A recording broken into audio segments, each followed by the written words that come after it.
স্বাগতম জনালো। আজি হ'ল মানে 22 জানুৱাৰী, আজি হ'ল মানে আমাৰ দাদাৰ জন্মদিন আৰু লগতে মানে আজি ৰাম মন্দিৰ মানে উদ্বোধন কৰা হৈছে। তো ৰাম মন্দিৰ চিন্তি আজি ভিডিঅ'টো আৰম্ভ কৰো। তো আমাৰ ফালৰ পৰা মানে জয় শ্ৰীৰাম। মোৰ মানে ৰাম মন্দিৰ যোৱা বহুত বেছি ইচ্ছা আছিল, আৰু কি হ'ব হাতত যদি পইচাই নাই ৰাম মন্দিৰ কেনেকৈ যাম।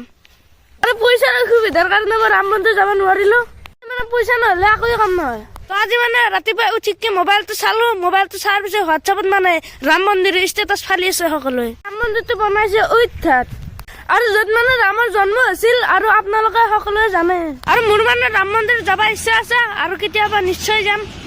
তো দাদাৰ মানে কি মন্দিৰ যোৱাৰ ইচ্ছা মানে? মোৰ মানে পুৰা ড্ৰিম প্লেচ কেদাৰনাথ আৰু লগতে অযোধ্যাটো যাব মানে ইচ্ছা আছে। আৰু ৰাম মন্দিৰটো যদিও আজি উদ্বোধন কৰা হ'ব, কিন্তু বহুত বছৰ আগৰে পৰা এই মন্দিৰটোৰ কাৰণে বহুত বেছি কাজিয়া সৃষ্টি হৈছিল। এই কাজিয়াত মানে বহুত বেছি মানুহ মৰিছিল, আৰু অৱশেষত কাজিয়াৰ পিছত আৰু এই ৰাম মন্দিৰটো ফাইনেলি উদ্বোধন হৈ গ'ল। তাৰ কাৰণে এইটো বহুত গৌৰৱৰ কথা।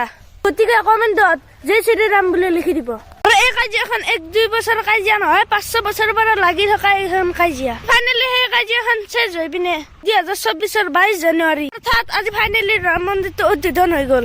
বাকী গাইছ মোৰ তাত কিন্তু পইচা আছিল অলপমান, তো এইগিলা দেখছে নে পেইচা মাচাংগায়া পইচা দি মানে এইবোলে ৰাম মন্দিৰ যাবহে গাইছ। কি মানে আমাৰ ঘৰত মানে মাটি চাটি পেলাইছে, আৰু সেইফালে মানে আমাৰ বস্তি ফালে মানে এটা ঘৰ বনাব। যদি চাপোৰ্ট কৰে ৰাম মন্দিৰ মই নিশ্চয় যাম। তো আজি ভিডিঅ'টো ইমানটা সামৰণি মাৰো। যদি ভিডিঅ'টো ভাল পায় লাইক কৰিব, আৰু নতুন সকলে ছাবস্ক্ৰাইব কৰিব। দিয়ক বাই বাই, জয় অসম।